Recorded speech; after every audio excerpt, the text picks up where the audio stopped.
In the heart of Manila, the sun filtered gently through the windows of a quiet home nestled in a modest neighborhood. Inside, Dionia Pacquiao, affectionately known by many as Mommy D, prepared herself for a special errand. Though her son was a global icon, a boxing legend, senator, and philanthropist, Dionia had never let fame change her.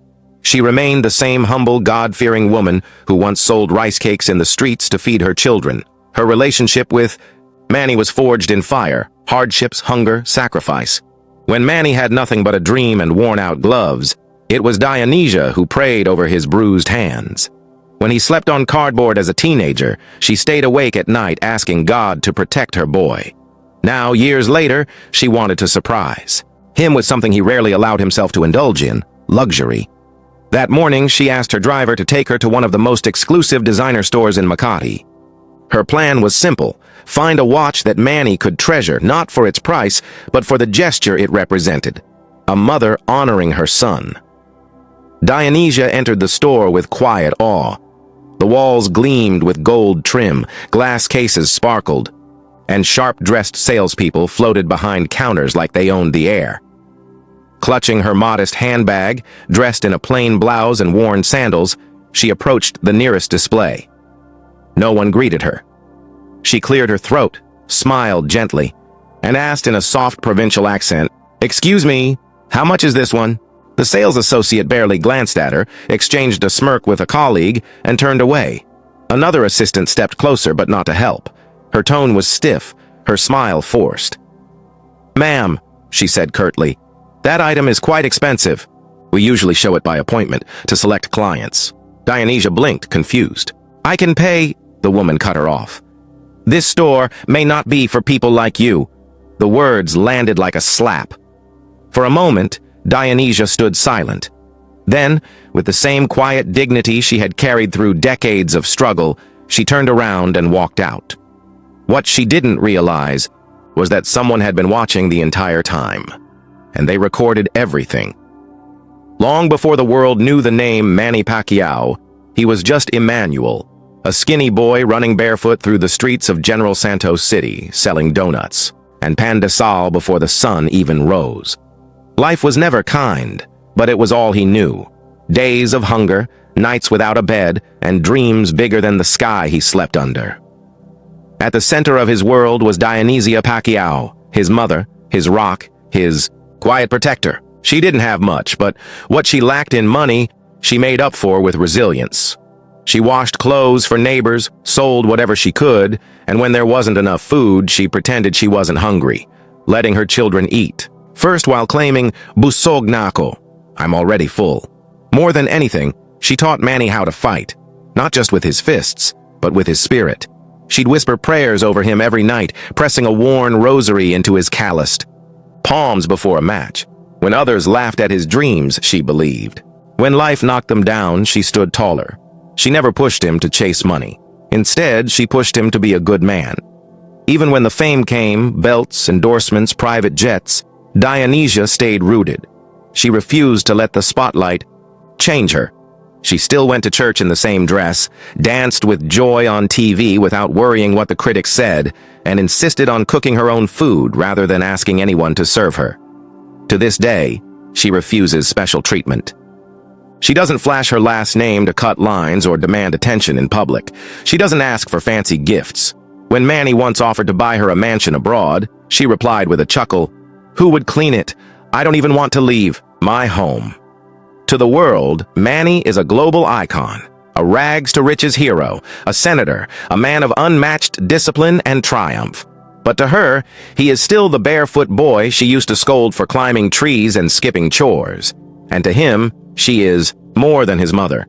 She is the reason he never lost himself in success, the reason he kneels to pray before every fight, the reason he keeps his heart soft, even in a world that rewards hardness. Manny may have climbed from the gutters of poverty to the glimmering heights of global fame, but he never forgot the hands that lifted him from the dirt. The world may see a champion, but he still sees himself as her son, and that's why. When he finds out what happened at the store, his response won't be about revenge. It will be about respect. The air inside the luxury boutique was crisp, scented faintly, with imported perfume and the hum of exclusivity. Dionia Pacquiao stood quietly by the glass case, her hands folded neatly, eyes fixed on a delicate watch she thought Manny might like for his anniversary. She didn't ask for help right away. That wasn't her way. She believed respect was earned, not demanded, but after nearly 15 minutes of being ignored, after younger, wealthier-looking customers were greeted with smiles and champagne, she approached the counter. "Excuse me," she said politely in Tagalog-accented English. "I'd like to ask about this piece." The saleswoman barely glanced up. "Ma'am, that one's very expensive." Dionisia nodded, unfazed. "Yes, I know. It's for my son." The woman's smile was thin and tight. "Maybe you'd be more comfortable at the boutique across the street." The implication wasn't subtle. Her clothes, her demeanor, her gentle voice, they didn't belong in this room. At least not in their eyes.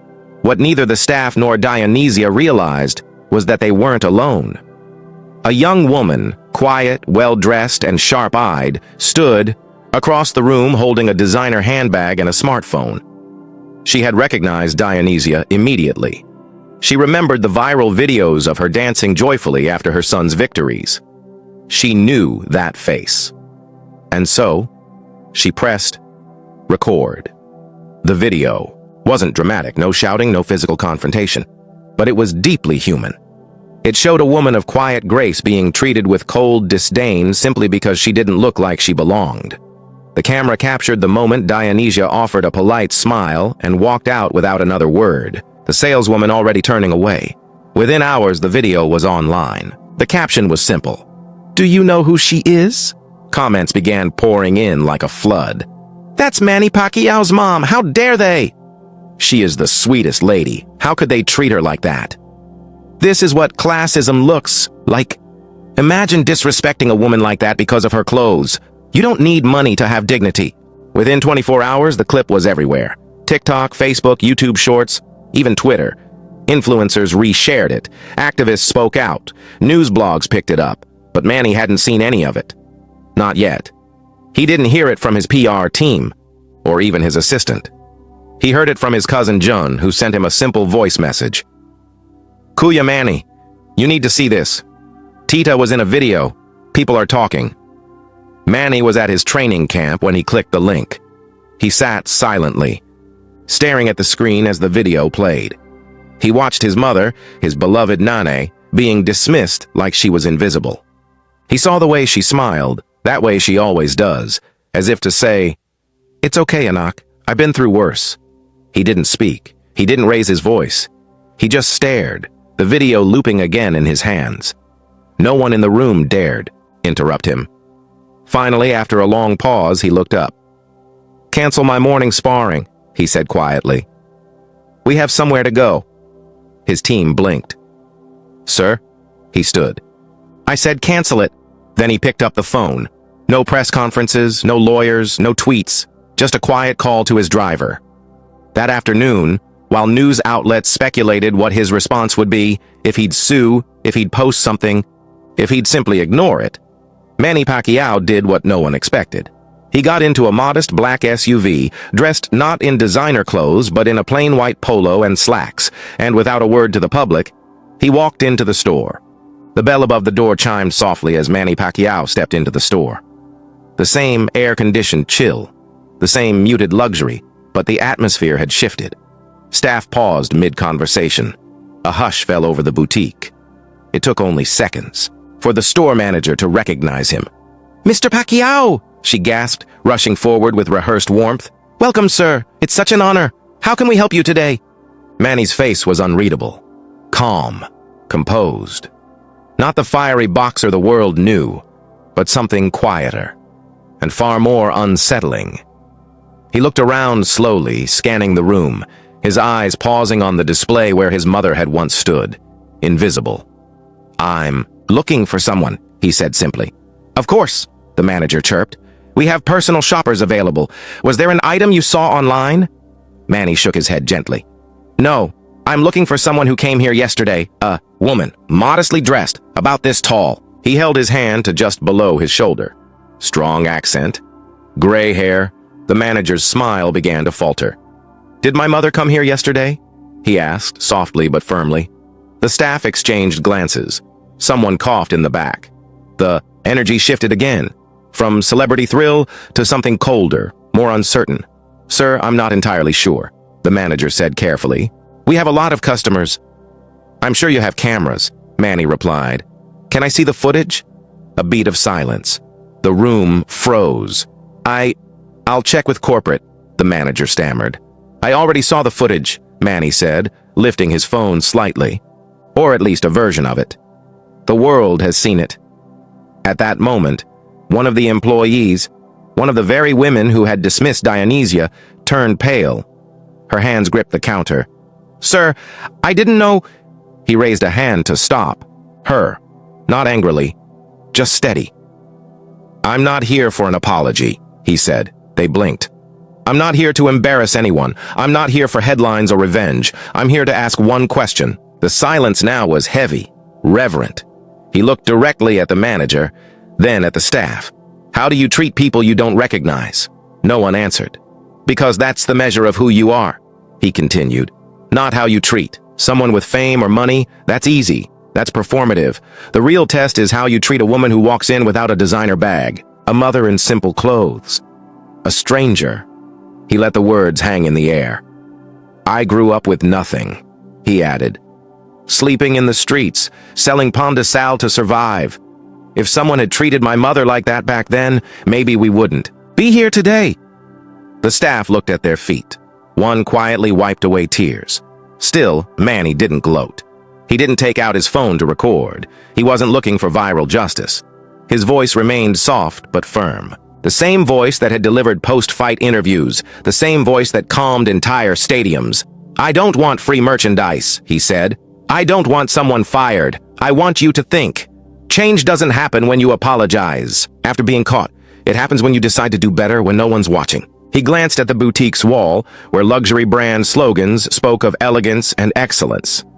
"Excellence without kindness," he said, "means nothing." A long pause followed. Then Manny smiled. "Just a little.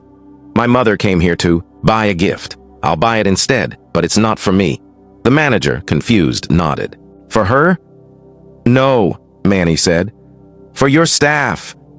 The team blinked. "Pick one item," he said. "Each of you. Something that will remind you every time you see it of how you want to make people feel." They didn't understand at first, but they nodded, slowly, gratefully. As Manny turned to leave, a staff member called out, voice shaking, "Mr. Pacquiao, we're sorry." He turned back once, his face calm. "Don't be sorry to me," he said. "Be better for the next person who walks in." Then he stepped out into the sun, leaving behind a room no longer defined by luxury, but by the echo of a quiet, righteous lesson. The next day, Manny Pacquiao boarded a private plane, not for a boxing match, not for a political summit, but for a meeting that would leave an impact far beyond punches or policies. He was headed to the global headquarters of the luxury brand whose staff had humiliated his mother. His team had arranged a quiet, private meeting with the company's CEO. Manny had made one thing clear from the start. No media, no press, just a conversation. The CEO greeted him with the polished charm expected of a man at the helm of a multi-billion-dollar fashion empire. But Manny wasn't interested in charm. He was there for change. As they sat across from each other in a minimalist boardroom overlooking a city skyline, Manny began, not with anger, but with a story.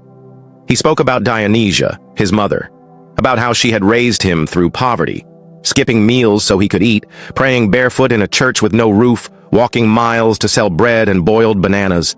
He told the CEO how she had never asked for anything, not when he became a world champion, not when he entered politics, not even when he bought a mansion in Forbes Park. She stayed humble, Manny said. Even when the world knew my name, she lived as though nothing had changed. Then he described what happened in the store, how she had been ignored, judged, humiliated, all because she didn't look the part. How the staff didn't see a mother, a customer, or even a human being, just someone beneath their attention. The CEO listened, clearly shaken. "I'm not here to shame your company," Manny continued. "I'm here to challenge it." He leaned forward. "I'm proposing something called the Dignity First program, a company-wide initiative that trains your staff, not just in sales or product knowledge, but in respect. In human decency." The CEO blinked. "You want to fund it?" "I'll fund the development and rollout," Manny nodded, "but on one condition." The CEO leaned in. "It's not just for this store," Manny said. "It must become policy across all your branches. From Paris to Manila, every customer, rich, poor, famous, unknown, should be treated with the same level of dignity." The CEO sat back, thoughtful. "No PR?" he asked. "You're not asking for press coverage?" Manny shook his head. "This isn't about optics. If people find out, fine. But I don't want this to be another headline. I want it to be real." There was a pause. Then the CEO extended his hand. "You have a deal." Weeks later, the change began. Staff at all branches were enrolled in mandatory empathy and respect training. Internal policies were updated. Secret shopper programs were expanded, not to evaluate product upselling, but to monitor how staff treated customers across backgrounds. Managers were briefed, salaries adjusted, diversity consultants brought in. Slowly, the tone inside stores shifted. But Manny still had one more thing to do. He brought his mother back. This time, it wasn't secret. He called ahead, not to alert the media, but to make sure the right lesson was learned. When Dionia Pacquiao stepped out of the car and walked into the store, she looked almost exactly the same. Simple dress, soft sandals, a purse she'd had for years, but the reception couldn't have been more different. The entire store stood. The manager, not the same one from before, greeted her personally with a warm smile. "Mrs. Pacquiao," she said gently, "welcome. We're honored." "To have you?" Dionia smiled awkwardly, still unfamiliar with attention. "I'm just here to shop a little," she said. "Take your time," the manager replied. "We're here to help." Manny stayed back, letting his mother browse in peace. He wasn't there to be the center of attention. He was there to witness something greater. Respect, given freely, not because of status, but because of shared humanity. At one point, his mother turned to him and whispered, "Anak, this is too much." He smiled. "No, Ma. This is just right." She walked out with a small package, a silk scarf and a pair of leather gloves she'd admired months earlier, but never dared to try on. As they reached the car, she turned and looked back at the store. "Feels different," she said. "It is different," Manny replied, "because now, so many more mothers like you will never be made to feel small again." In the weeks that followed Dionia Pacquiao's second visit to the luxury store, the world began to notice, not just the gesture, but the message behind it. No press conference had been called. Manny hadn't posted a single word about what he had done. But the internet has its own way of finding stories worth telling. The customer who had originally recorded the mistreatment posted an update. "Just saw Mrs. Pacquiao return to the same store, with dignity and with her son by her side." That store? Unrecognizable. Respect was everywhere. Whatever Manny did, it worked. The tweet went viral. Soon, hashtags started trending. Croc Dignity. First, Every Mother Matters. Pacquiao Power, a mix of pride and protest. People from all walks of life began sharing stories. "This happened to my mom at a designer boutique in New York. She walked in, was told they had nothing in her size, and asked to leave.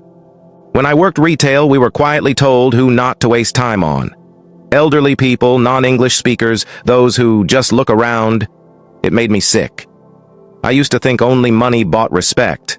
Not anymore. The attention wasn't on the brand anymore. It was on the behavior. And more importantly, on changing it." Famous figures started weighing in. LeBron James reposted the video with a simple message. "Real power doesn't yell. It teaches." Angelina Jolie mentioned in an interview, "What Manny Pacquiao did should be studied in leadership courses. He didn't demand revenge. He demanded change." Asian celebrities, especially those who had faced class or color-based discrimination, spoke up. Actress Bea Alonzo wrote, "So many of our parents have faced this quiet cruelty. Thank you, Manny, for speaking for all of them." Back in the Philippines, local stores took notice. Some fashion retailers in Makati and BGC began their own courtesy training programs. A few even credited the Dignity First initiative directly. Soon, a mall chain announced it was partnering with NGOs to train retail workers in empathy, inclusivity, and unconscious bias, not as a PR move, but as policy. Even government offices began discussing adapting similar models for public service counters, where too often ordinary citizens were dismissed or belittled simply for not looking important. The ripple effect was undeniable, and through it all, Dionia Pacquiao stayed out of the spotlight. She declined interviews. She didn't respond to media requests. She didn't speak on talk shows, didn't tweet, didn't post. But every time, she stepped out, grocery shopping, attending mass, walking through the barangay, people smiled at her with quiet admiration. Mothers would approach her, holding their children's hands, and simply say, "Thank you." She would smile softly, place a gentle hand on their shoulder, and whisper, "It was all Manny. I just wanted to buy a gift." But Manny always said otherwise. In a private conversation with his cousin, he shared, "She's the reason I even know what respect means. How could I let the world treat her like she's less than anyone else?" It wasn't about a scarf or a store. It was about reminding the world that kindness, dignity, and respect should never be earned by wealth or appearance. They are human rights, not luxury services. One powerful editorial in the Manila Times summarized it best. Manny Pacquiao threw no punches. He gave no speeches. But in this quiet stand for his mother, he may have just delivered the strongest blow yet to a society that sometimes forgets that greatness is measured not by gold or titles, but by how we treat the ones we think no one is watching. And while the world kept talking, Dionia remained where she always was, by her son's side, in the background, her smile peaceful, her heart full. She had walked into a store and been dismissed as invisible. Now she stood as a symbol of why every person deserves to be seen. The buzz eventually faded. Social media moved on and the news cycle rolled forward. But the impact remained. Months after the incident, Manny Pacquiao sat down for a rare interview, not to promote a fight, a campaign, or a product. This time, the cameras were there for something more personal. The interviewer began gently, "Manny, the world saw how you responded when your mother was mistreated. You never raised your voice. You never pointed fingers. Why?" Manny leaned back, his hands folded, eyes steady. There was no anger in his tone, only clarity. "Because I wasn't raised to shame people," he said. "I was raised to show them a better way." He went on to speak about his mother, Dionia, known affectionately to the public as Mommy D, with deep reverence. "People see me, the boxer, the senator, the celebrity. But what they don't see is the woman who stayed up at night praying for me while I was on the streets. The woman who shared her last spoon of rice so I could eat." He paused, his voice softening. "My mother taught me that wealth is temporary, but character is forever." The interviewer asked what he hoped would come out of the store incident. Manny answered without hesitation. "It wasn't about revenge, it was about dignity.